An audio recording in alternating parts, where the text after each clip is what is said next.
행복한 안식일입니다. 또 거룩한 하나님의 전 그리고 이 예배 시간을 또 참석해 주신 성도님들을 진심으로 환영하고 감사를 드립니다.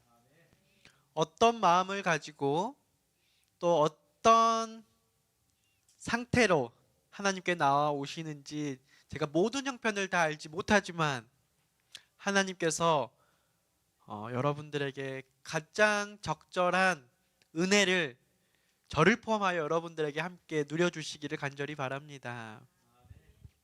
12월 13일입니다. 이제 2025년도 얼마 남지 않았습니다. 어떻게 2026년을 기대하고 준비하고 또 고대하는지 모르겠습니다.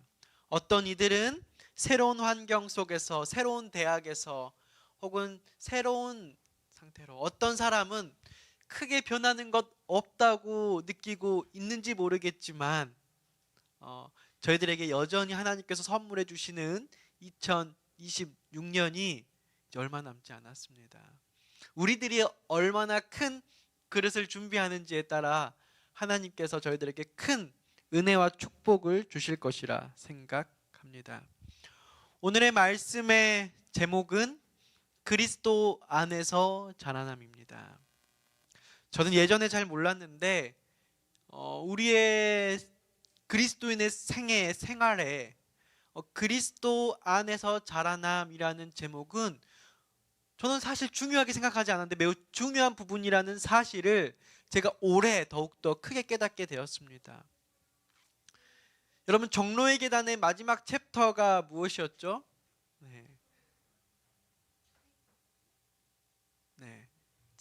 자라남입니다. 자라남. 제가 그대로 기억은 못하는데요. 그리스도 안에서 자라남일 것입니다. 그리고 이 우리 제7일 안식일 예수 재림교회 기본교리라는 기본교리 28이라는 책에 보면은요, 1장부터 28장까지 신론, 인간론, 그리고 구원론, 교회론, 그리스도인 생활론, 종말론 이런 식으로 또 나눠집니다. 그런데 이 구원론에 대해서 가장 마지막 챕터 기본교리 11장에 나오는 제목이 바로 그리스도 안에서 자라남입니다. 저희가 교인으로 살아가는데 구원론은 굉장히 중요합니다. 저희들이 어떤 구원론을 가졌는지에 따라서 어떤 그리스도인의 생활을 하면서 살아가는지가 현저하게 나눠집니다. 그런데 이 구원론에서 가장 마지막 챕터가 제가 그동안 중요하게 생각하지 않았던 자라남이었다는 사실은 올해 저에게 가장 큰 배움 중에 하나였습니다. 종로의 계단에서 제가 그렇게 중요하다고 생각하지 않았던 자라남이 마지막 13장에 있었다는 사실이 제가 아마 교인들에게 설교하면서 그 감정을 그대로 표현했던 걸로 기억하는데요. 이전에 제가 몰랐던, 이전에 제가 그렇게까지 중요하게 인식하지 않았던 부분인데 가장 중요했었구나 라고 생각했던 것입니다. 저희들이 구원론이라고 하면 성화냐, 칭의냐, 그리고 영광하냐, 그리고 행위냐, 믿음이냐, 예수님의 죽으심으로 인한 모본이냐, 그분의 구속성이냐 막 많이 했는데 그것을 다 떠나서 자라남이라는 거예요. 아직까지는 제 아들이 설교 시간에 아들을 언급하는 걸 싫어하지는 않은 것 같습니다. 제가 많은 목사님들 얘기를 들으면 이제 사춘기가 오면은 싫어한다라고요. 네. 반갑습니다, 우리 정군. 지금 이 자리에 순천대학교 농업교육학과만 3명 있네요. 네, 출신들이. 네, 흔치 않은 상황인데 제 눈에 그렇게 보입니다. 네, 저희 아들이 이 사진이 뭐냐면 제가 찍어놓은 사람인데 처음으로 저랑 산책을 하다가 짜장면을 먹고 돌아오는 길에 이 무지개색 벽을 보고 가더니 타고 있던 싱싱카를 버리고 가더니 아빠 사진 찍어자고 포즈를 잡는 거예요. 여러분들이 아시겠지만 제 아들은 사진 찍으라 그러면 정말 스트레스 받는 아들입니다.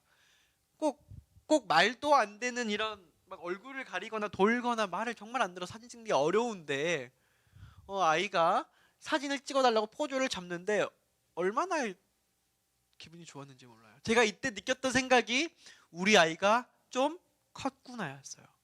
제가 오늘 아침에도 느낀 게 제가 우리 방수일 장로님과 늘 이렇게 교인들 인사하는 부분에 서 있는데 저희 아들이 혼자서 화장실을 갔다 오는 거예요. 제가 충격을 받았어요. 항상 같이 화장실을 가달라고 귀찮게 하고 꼭 아빠와 가야 되는데 언제부터였는지 모르게 혼자서 화장실을 갔다 오는 걸 보면서 제가 또 무엇을 느꼈을까요? 우리 아이가 몰랐는데 또 컸구나. 우리 김용국 장로님 느끼시죠? 우리 성산이가 벌써 이제 대학생이 되었구나. 우리 방 장로님도 오랜만에 우리 서인이가 왔는데 모르겠어요. 또 한결같이 느껴질지는. 어쨌든 저희 새별이도 지금 많이 컸어요. 굉장히 많이 컸어요. 제가 화요일마다 빛골교회 다니거든요. 화요일 날 이제 예배 드릴 곳이 없어서 작년까지 무등교회를 가다가 올해부터는 제가 빛골교회를 다니는데 저희 새별이가 빛골교회에서 태어났어요. 저희가 빛골교회 있을 때 임신한 상태로 발령이 났고 거기서 태어났어요. 근데 화요일 날 가니까 지금 많이 컸잖아요. 이 교인들이 정말 놀라요. 정말 이렇게 초점도 못 맞추고 막 이런 신생아 때 봤는데 너무 많이 커서 개구장이가 된 거예요. 우리 김용국 장로님께서 안식일마다 늘 우리 실물 교훈으로서 이 식물의 자라남에 대해서 설명을 해주는데요. 여러분, 아이를 출생시킨 부모의 기쁨, 그리고 씨에 싹이 터서 그대로 두 싹만 유지되는 것이 아니라 이 싹이 두 개가 네 개가 되고 열매를 맺고 그것이 또 씨를 맺어서 결실을 맺는 그 기쁨, 여러분 다들 경험해 보셨고 또 상상해 보셨죠? 그렇죠. 한번 상상해 보시면 좋겠습니다. 이 두 잎이 이대로 계속 유지만 된다면, 저희 아이들이 크지 않고 계속 유지만 된다면 이 출생이 의미가 있습니까? 없습니까? 네, 의미가 없어요. 12월 23일 날 딱 10일 남았네요. 제가 친하게 지낸 집사님에게 연락이 왔어요. 본인 딸이 여기 순천에 살거든요. 순천에서 의사예요. 근데 지금 의사를 그만두고 임신해서 이제 12월 23일 날 출산한대요. 네. 지금 딸 전도하는 게 평생 한이에요. 그 집사님은. 근데 23일 날 출산을 해서 순천에 와서 한두 달 살 것 같대요. 아기를 봐주려고. 그때 이제 우리 순천 참빛교회 나올 것 같아요. 제 생각에. 그러면서 기도하기는 그때 좋은 영향을 미쳐서 우리 그 가정을 또 우리 교회로 인도하는 게 그분의 오랜 기도 제목이었고, 제가 겸임으로 있으면서 그냥 기도밖에 못 해줬고 제가 더 많은 방문이나 이런 걸 원하셨는데 못했던 한 가정이죠. 그런데 미지에서 태어난대요. 그래서 제가 왜 현대를 가야지 미지를 가냐고 그러는데 현대 첫 애를 가졌는데 현대에서 있었는데 이제 아이가 유산을 한 거예요. 그래서 기억이 있기 때문에 일부러 옮긴 거죠. 그냥 뭐 그것은 아니지만, 그러니까 저희가 생명이 태어났는데 생명이 이렇게 자라나고 뱃속에서부터 대가 자라난다 하더라도 이게 저희가 생각하는 것처럼 자라나야 되는데 그게 자라나지 못한다는 것은 저희들에게 기쁨이 아닌 슬픔과 또는 상처와 또는 그 생명에 대한 의미를 잃어버리게 된다는 것입니다. 그래서 이 자라남 혹은 성숙함이란 계속적으로 끊임없이 성숙하고 열매를 맺는 아주 생명의 필수적인 부분이라고 하는 것이죠. 그래서 성장은 이 성장이 없는 출생은 사실 의미가 없는 것이나 마찬가지입니다. 여러분, 계속해서 교회에 새 신자들이 들어와요. 그리고 침례를 받고 영적으로 새롭게 태어납니다. 근데 그들이 침례를 받은 이후에 더 이상의 성경 말씀, 기도 생활도 없이 그렇게 자라나지 않는, 우리가 생각하는 교인으로서 하나님에 대한 믿음이 성장되지 않는 침례식이 계속 있다면 여러분 어떠시겠습니까? 교회에서 침례에 대한 회의감이 있을까요? 없을까요? 생길 수밖에 없어요.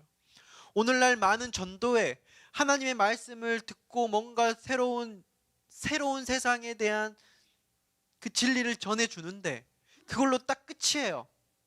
그 다음에 이어지는 그 다음의 과정이 없다면 저희들은 전도에 대해서 회의감을 가질 수밖에 없는 것입니다. 이 성장에는 위와 같이 육체적, 물질적 성장과 동시에 영적 성장도 있습니다. 저는 오늘 이 시간 우리는 그리스도 안에서 어떻게 성장하며 그리스도인으로 성숙해져 가는가 한번 연말에 되돌아보았으면 좋겠습니다. 저 스스로 올 한 해 개인적으로 참 많은 배움을 얻었다라고 생각하는 한 해였습니다. 이 배움은 성장을 뜻합니다. 그리고 때로는 그 배움을 얻기 위해서는 아이들이 몇 번을 넘어져서 걷는다 그러죠. 아이들이 이 말을 트기까지 얼마나 많이 듣고 입이 터지는 거죠. 우리들이 가졌던 실수와 혹은 상처와 우리의 연약함을 저희들이 넘어져서 성장함에 초점을 맞추는 안식이 되기를 바라봅니다. 특별히 생명은 죽음으로부터 시작됩니다. 그리스도인 삶의 가장 기본적이고 독특한 원리는 이 두 가지 죽음으로 시작된다는 것입니다. 첫 번째는 십자가에서 예수님의 죽으심입니다.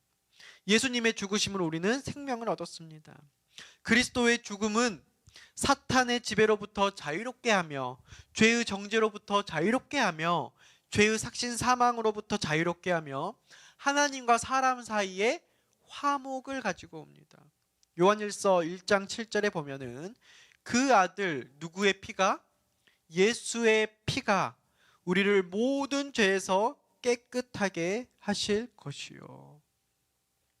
여러분, 하나님이 세상을 이처럼 사랑하사 독생자를 주셨으니 이 하나님의 선물의 독특한 점은 무엇이냐면 하나님께서 그분의 아들을 주신 사실에 있는 것이 아니라 하나님께서 그분의 아들을 우리의 죄를 위하여 돌아가시도록 주신 사실에 있다는 것입니다.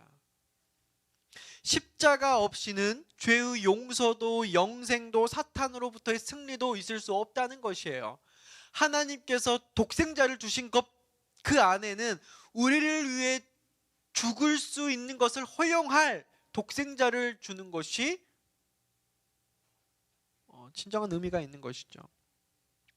우리는 선한 사람 예수 혹은 인간과 신, 성육신한 예수 혹은 위대한 우리들의 스승, 교사의 예수 혹은 완벽한 우리의 모본이 되시는 예수를 통해서 구원받는 것이 아니라 우리를 위해서 십자가에 의해서 피 흘리신 돌아가신 예수에 의해서 구원받는 것입니다.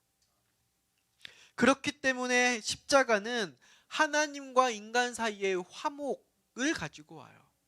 여러분, 인간 세상에서 어떤 한 공동체에서 진정한 연합을 이끌기 위해서는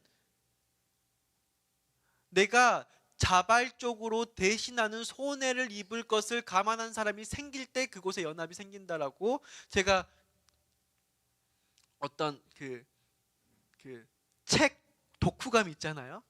그런 것들이 이렇게 올라오는 어떤 플랫폼이 하나가 있어요. 제가 이번 주에 읽은 글귀 중에 하나가 그런 글귀였어요.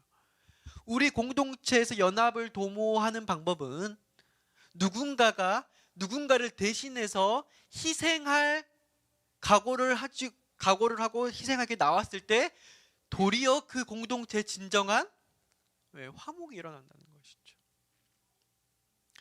세상 공동체에서도 그러는데 하물며 하늘에 계신 하나님께서 우리를 위해서 대신해서 희생할 각오를 하시고 오셨기 때문에 우리가 다시금 영생을 소망하여 이 땅에서의 슬픔과 어려움과 고통을 우리가 소망을 가지고 살아갈 수 있다는 사실을 기억하시길 바랍니다. 그리스도의 죽음을 믿는 모든 사람들은 반드시 잊지 말고 퇴색하지 않아야 될 것이 있는데, 그것이 무엇이냐면 예수님께서 이으신 십자가의 화목은 차별이 없다는 것입니다. 차별이 없다는 거예요. 십자가는 인간 모두를 죄인으로 판명하였고요, 십자가는 죄인 모두에게 화목의 길로 인도하는 것을 제공했습니다. 십자가는 우리 인간이 가지고 있는 눈높이가 없습니다. 모든 사람이 죄인이에요. 선택적 정의가 일어나지 않습니다. 때때로 저희들은 정의를 외치면서도 선택적 정의가 일어납니다. 누군가에게는 엄하고, 누군가에게는 관대하고, 누군가는 용서해주고 누군가는 절대 용서하지 못하는 것. 예수님은 그러하신가요? 그렇지 않습니다. 예수 그리스도를 믿는 그리스도인들은 이 세상에 나와 형제 관계가 못될 사람이 없습니다. 사랑하는 성도 여러분, 저희들이 교회 다니면서 난 누군가랑은 맞아, 누군가랑은 맞지 않아, 이것은 인간이 가지고 있는 기본적인 습성입니다. 그러나 우리가 2025년에서 2026년을 지나가면서 바라기는 예수 그리스도의 죽음을 묵상하심으로, 예수 그리스도의 죽음을 우리들의 선물로 받아들이심으로 그 십자가의 차별 없음이 이 순천 참빛 교회 안에 강한 정체성으로 자리 잡기를 간절히 바랍니다. 좀 더 구체적인 말씀을 드리면, 교회 안에 장애인에 대한 차별이 없어야 됩니다. 교회 안에 가진 자와 가지지 않은 자의 차별이 없어야 됩니다. 교회 안에 멋지게 생긴 사람과 못생긴 사람의 구별이 없어야 됩니다. 교회 안에 성격이 모난 사람과 성격이 좋은 사람의 차별이 없어야 됩니다. 예수님은 우리가 생각하고 있는 모든 구분함을 구분하지 아니하시고, 모든 사람을 위하여 십자가에 돌아가시고 모든 사람을 용서해 주신 그 예수 그리스도를 우리가 모두가 함께 바라보면서 가는 이 교회, 그런 교회는 구원이 있습니다.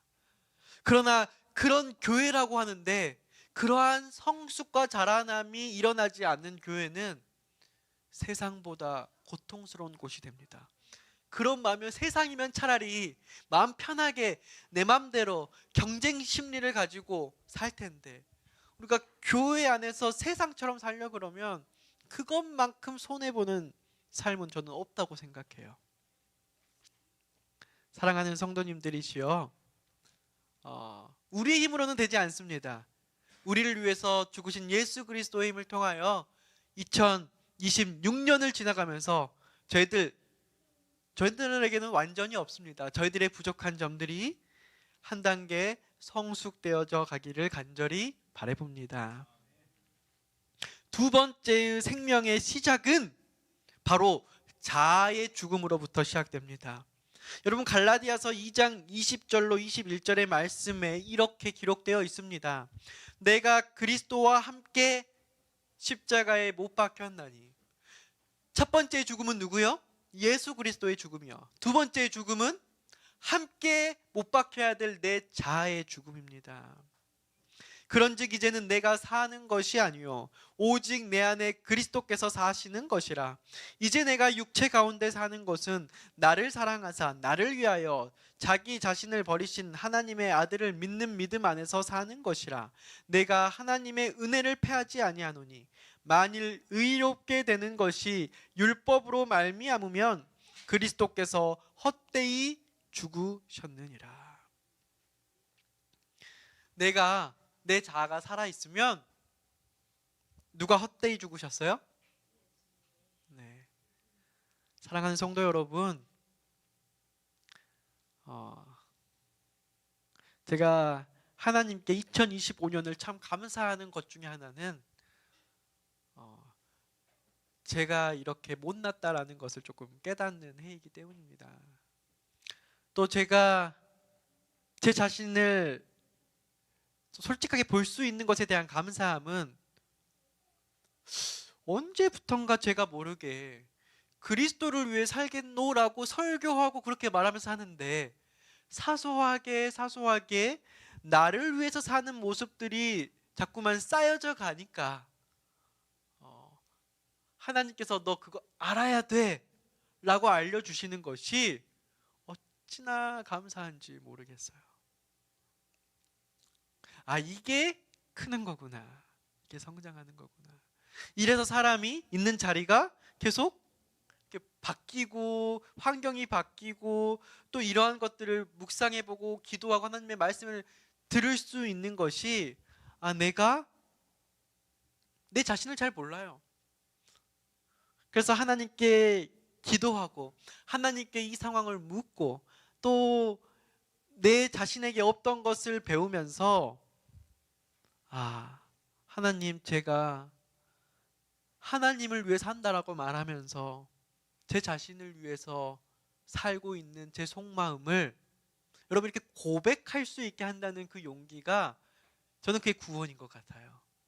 내 아내에게, 내 가족들에게, 내 친구들에게 혹은 때로는 제가 섬기고 있는 이 교회의 성도들에게 제가 그러지 못했다라고 말할 수 있는 용기라고 해야 될까요? 뭐라고 해야 될까요? 우리가 가지고 있는 자존심을 내어버리는 것이 자존심을 지키고 있을 때까지는 그게 굉장한 것인데 그게 내려버리는 순간 그것이 나에게 자유함을 선물하고 그것이 나를 구원하게끔 하고 그 구원이라 함은 나를 자라나게 한다는 것을 저와 여러분이 함께 경험하면 좋겠습니다. 예수를 개인의 구주로 받아들이는 자에게 무슨 일이 일어나는가? 성경에 보면은 동요하던 시몬이 죽고 용기 있는 베드로가 됩니다. 성경에는 꼭 두 가지 이름들을 알려주는 경우가 많아요. 핍박하던 사울이 죽고 전도하는 바울이 되었습니다. 의심하는 도마는 죽고 나서 확신을 가지고 일선의 선교를 하는 선교사가 되었습니다. 여러분, 겁쟁이는 용기 있는 자가 되고 질투는 사랑이 삼켜버립니다. 자아에 대한 관심은 형제에 대한 사랑으로 변합니다. 그러므로 바울은 옛사람과 그 행위를 벗어버리고 새 사람을 입었다라고 골로새서에서 말하고 있습니다.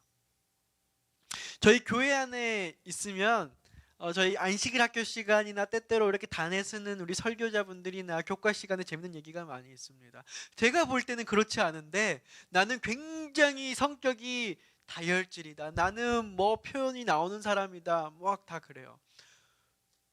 저 역시도 제 본성을 알기 때문에 저는 굉장히 직진인 사람입니다. 거친 사람입니다. 사실 제가 그러거든요. 제 삶을 돌아봤을 때. 그런데 때때로 교인들이 볼 때에는 또 그런 모습들이 또 보이지 않기 때문에 누구보다 헌신하는 장로님, 또 누구보다 한 번 더 생각하고 또 이웃을 생각하는 우리 집사님, 이렇게 되는 것이죠. 사랑하는 성도님들이시여, 우리 자아가 죽을 때 우리의 본성은 본래 모두가 다 이기적이고 또 거칠고 또 누군가를 이간질하고 누군가를 죽이고 내가 높아지기를 원하지만 예수 그리스도의 죽음 안에 내가 함께 죽을 때 우리는 예수 그리스도의 향기를 가진 사람들로서 자라나게 된다는 사실을 기억하시면 좋겠습니다. 우리 스스로 우리가 자라난 사람이라고 말하기는 좀 그렇지만 하나님께서 보시고 우리의 가족들, 우리 친구들이 봤을 때 우리 옛 친구 지승천이 어떻게 지금 이렇게 살고 있지? 우리의 옛 친구 상처가 되지 않았으면 좋겠습니다. 우리 조영천 집사님이 많이 변화되었다 그래요. 항상 이렇게 학교 선생님들이. 저는 그게 이게 꼬아서 들으면 기분 나쁜 문제인데요. 저는 되게 목회자로서 기분이 좋은 게 우리는 몰라요. 우리는 똑같아요. 근데 우리가 하나님께 헌신하고 봉사하고 내 자아를 죽인 만큼 우리도 모르게 우리는 내 것이 아니라 내 형제의 것을 위해서 살아간다는 것이죠. 2025년 저는 모르겠지만 조영천 집사님의 교회에 대한 희생과 봉사는 저희 교회에 정말 큰 선물이었다라고 생각을 합니다. 2025년 우리 임종화 집사님의 교회에 대한 희생과 봉사의 선물은 저희 교회 하나님의 크신 은혜와 선물이었습니다. 맞습니까? 2026년에는 저는 아마 하나님께서 또 우리 위진선 성도님을 통하여 혹은 그 다음 또 어떤 분들을 통하여 하나님께서 우리 교회의 자라남을 이렇게 인도해 주신다는 것을 믿습니다. 우리의 부족함도 보고 우리의 잘못됨도 보는 것도 필요하지만 오늘 이 시간 순천 참빛교회 그리고 나에게 하나님께서 얼마나 많은 자라남을 허락하셨는지 여러분들 돌아보시면 좋겠습니다. 그것은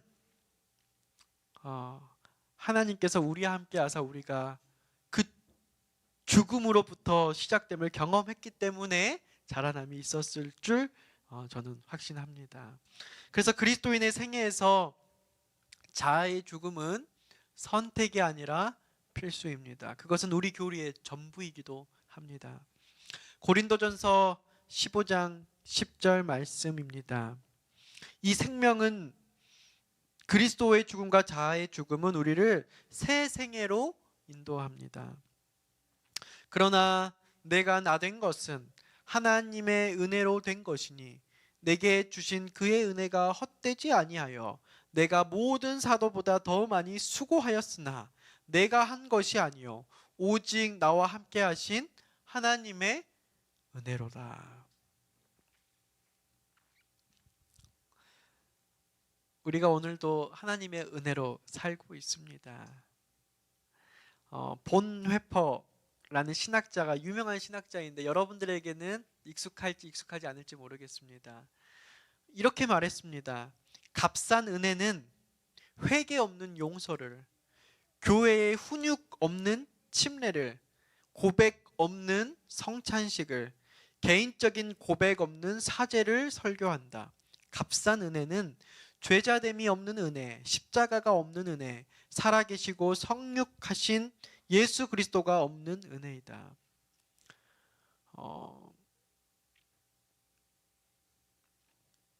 이어서 값싼 은혜는 예수의 부르심과 아무 상관이 없다. 사람을 부르실 때에 예수께서는 당신이 지셨던 것처럼 그가 져야 할 은혜의 십자가를 제공하신다. 바울은 고린도 교인들에게 은혜의 의무에 대해 강력하게 편지하면서 먼저 그 자신의 경험을 말한다. 그 경험이 바로 고린도전서 15장 10절인데요. 나의 나 된 것은 하나님의 은혜로 된 것임을 여러분들 느끼십니까? 네.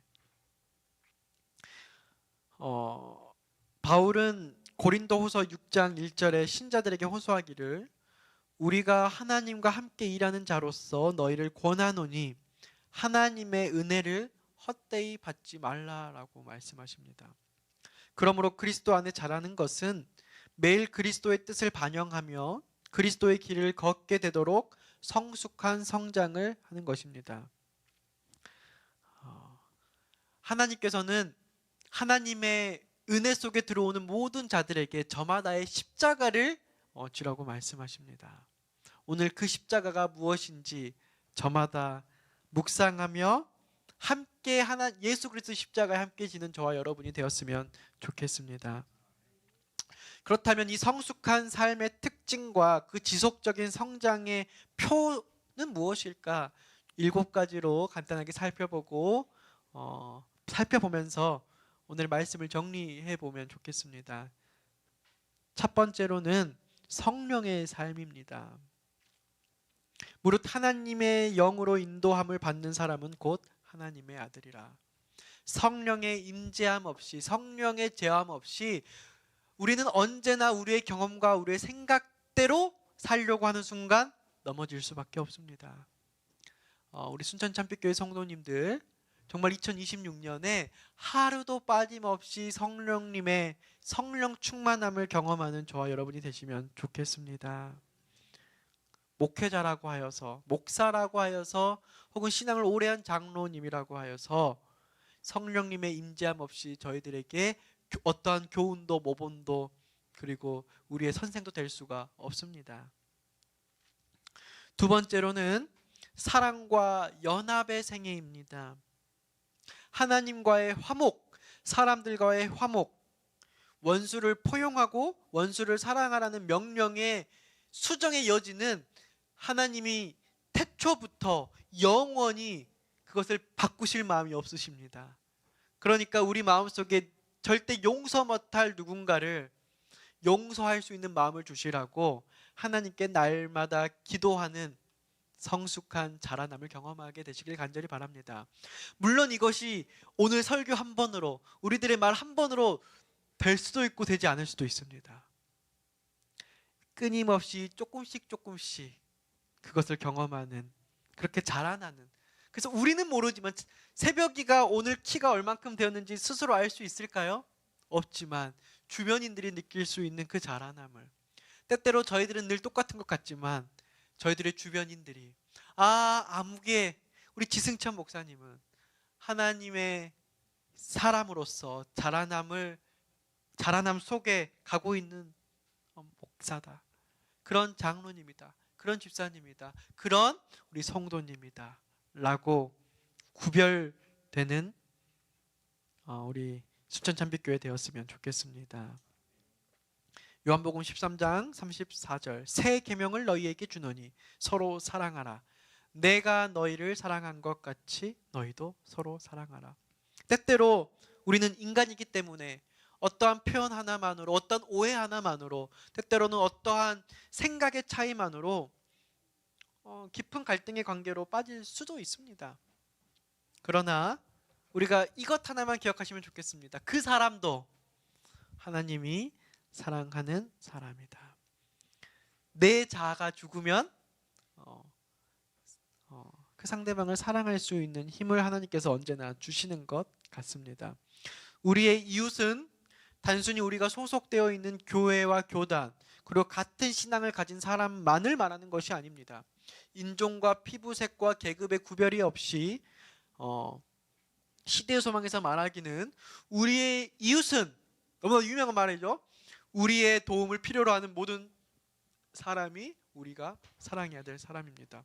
그래서 나의 필요로 누군가에게 도움을 받기 위해서 관계를 맺는 것이 아니라 누가 나의 도움이 필요한지를 바라볼 수 있는 그러한 사랑과 연합의 마음을 가지는 우리 순천 참빛교회 되시기를 간절히 바랍니다. 세 번째로는 연구하는 생애를 가지면 좋겠습니다. 시편 119편 11편에 내가 주께 범죄하지 아니하려 주의 말씀을 내 마음에 두었나이다. 사랑하는 성도 여러분, 우리 연말이긴 하지만 우리 저기 제 눈에 보이는, 정면에 보이는 빨간 줄이 저는 너무나도 큰 은혜와 감동입니다. 우리 최병일 장로님과 김기자 집사님이 하나님의 말씀을 늘 내 마음에 두었다는 것을 보여주는 것이죠. 내년에 우리 다 함께 그러한 환경을 우리 재직들과 함께 좀 만들어 가볼 마음이 있습니다. 우리가 말씀을 사랑하고 연구하는, 그래서 우리의 마음속에 우리 장로님들의 고백처럼, 우리 두 장로님의 고백처럼 부담은 되지만 설교를 하기 위해서 이 말씀을 보는 것 때문에 내가 산다라는 그 고백이 우리 모두의 고백이 될 수 있게 되시기를 간절히 바랍니다. 네 번째로는 바로 기도하는 생애입니다. 여러분, 밥이 말씀이라면 호흡이 기도입니다. 그러니까 말씀을 못 보더라도 기도는 쉬면 안 되는 것이죠. 예배소서 6장 18절에 모든 기도와 간구를 하되 항상 성령 안에서 기도하고 이를 위하여 깨어 구하기를 항상 힘쓰며 여러 성도를 위하여 구하라. 바리새인들처럼 남에게 보이는 기도가 아니라, 혹은 습관처럼 하는 기도가 아니라 혹은 습관과 내 지식을 보여주기 위한 기도가 아니라 기도 자체가 성령을 간구하여 자아를 부정하는 성령 충만한 기도를 할 수 있게 되시기를 간절히 바랍니다.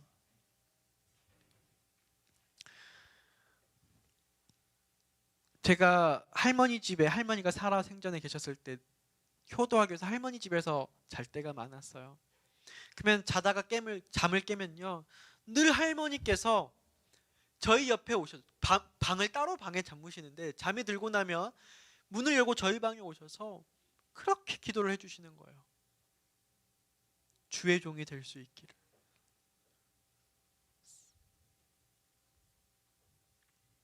그 모습으로 인해서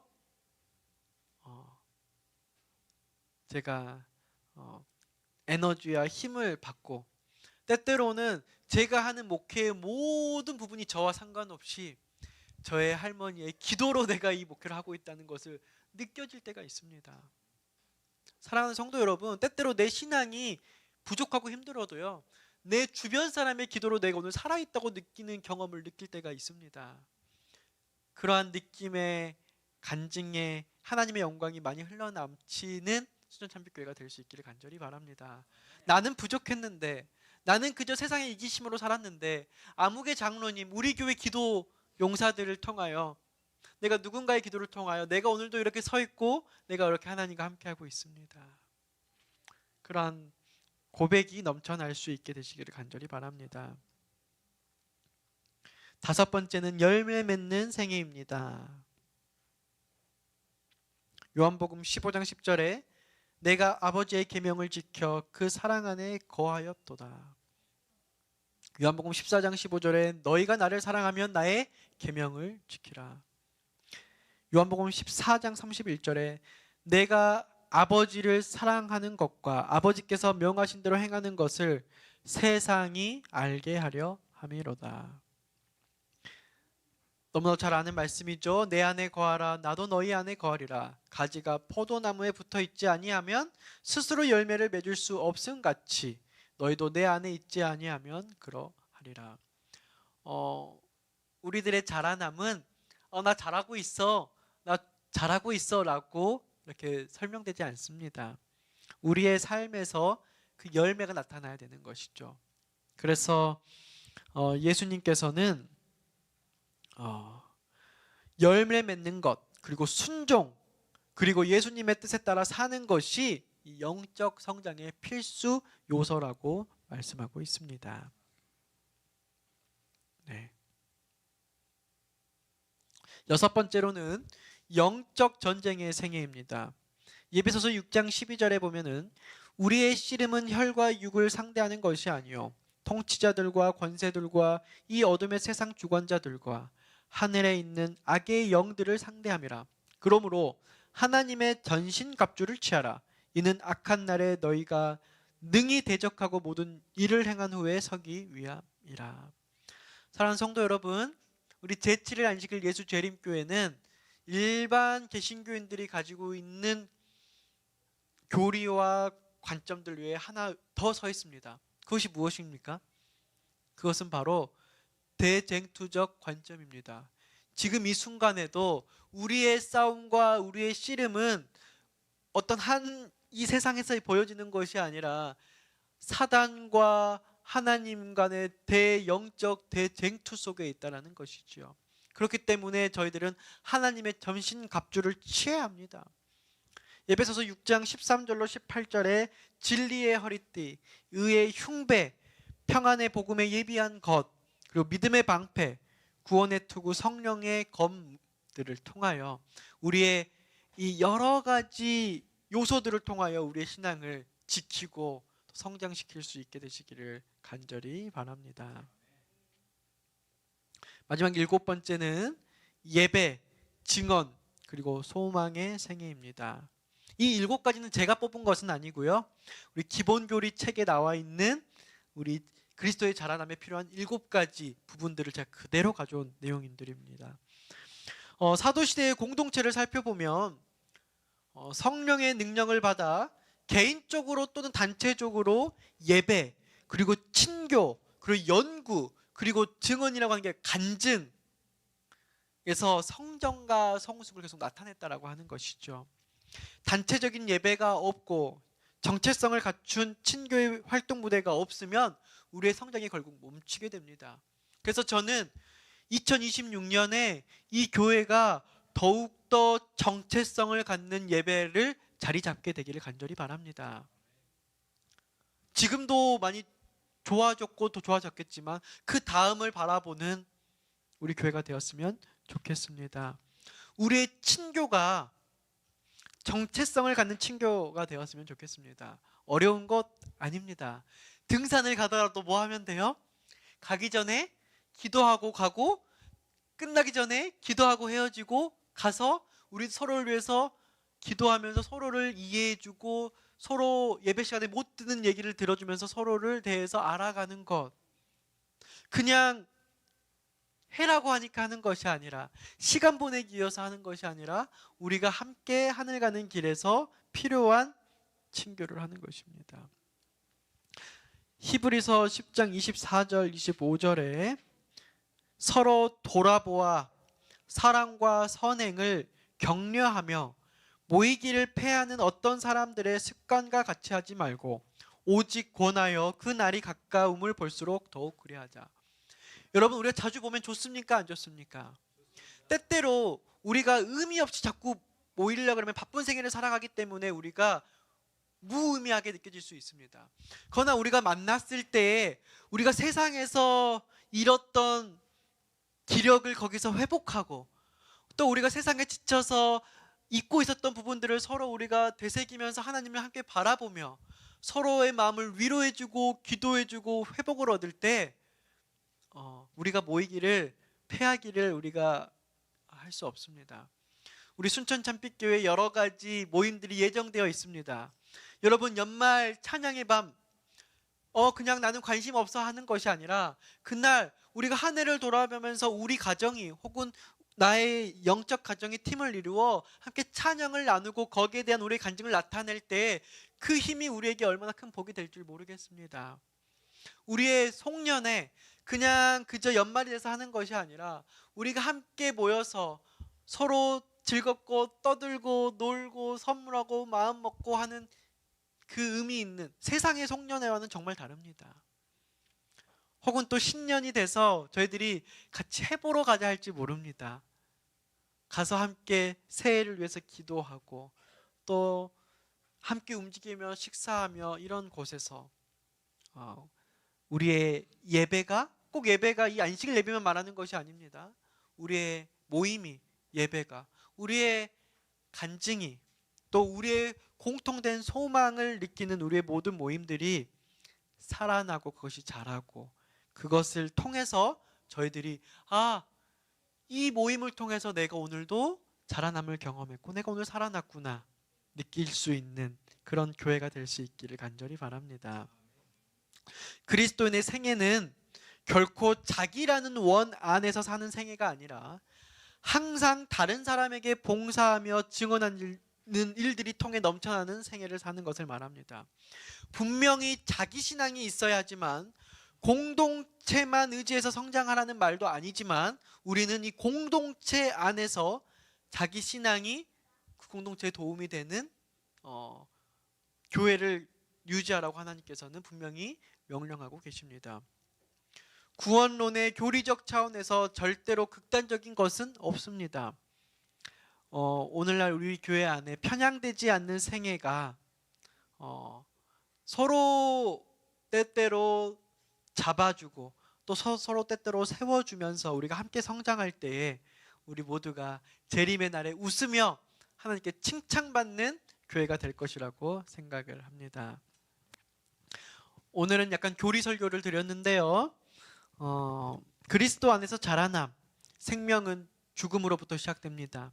그리스도의 죽음을 믿고 내 자아에 대한 죽음을 실현함으로써 새로운 생애를 살아가는 저와 여러분이 되었으면 좋겠습니다. 그러한 사람들의 특징으로서 성령의 삶, 사랑과 연합의 생애, 또 말씀을 연구하는 말씀을 보는 생애, 그리고 날마다 기도하는 생애, 그리고 그것이 말로만 끝나는 것이 아니라 행동하며 그 열매가 사람들에게 나타나는 생애. 또한 우리의 삶이 그저 세상에 속한 것이 아니라 영적 전쟁의 생애. 우리가 예배와 또 우리의 간증과 증언과 그리고 우리의 소망을 나타내는 그런 생애가 되시는 저와 여러분이 되시기를 간절히 바라면서 오늘의 말씀을 줄이도록 하겠습니다. 감사합니다. 다음은 헌금복음 시간입니다.